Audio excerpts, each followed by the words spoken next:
மகா மேன்மையும் அருமையுமான வாக்குத்தத்தங்கள் 106. புது நாமத்தால் நீ அழைக்கப்படுவாய். நீ கர்த்தருடைய கையில் அலங்காரமான கிரீடமும் உன் தேவனுடைய கரத்தில் ராஜ முடியுமாயிருப்பாய். ஏசாயா 62:2-3. ஆகவே தேவனுடைய கரத்தில் இருக்கும் சபையானது தெய்வீக வல்லமின் கரத்தில் இருக்கும் சபையாகும். இந்த வல்லமை சபை பயன்படுத்தும்.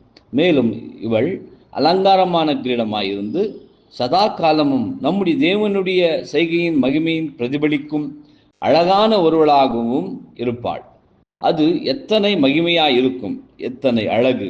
பிதாவாகிய தேவன் இந்த வெளியேறப்பட்ட சம்பத்தை ஒன்றின் மேல் மற்றொன்று பிரதிபலிக்கத்தக்கதாக அந்த அலங்காரமான கிரீடத்திலும் ராஜ முடியிலும் பதித்து வைப்பார். கர்த்தர் இயேசுவையோ பிரதான இடத்தில் வைப்பார். காரணம், பிதா தாம் கர்த்தருக்கென்று கொடுக்காத எந்த மகிமையும் சபைக்கு கொடுக்க மாட்டார்.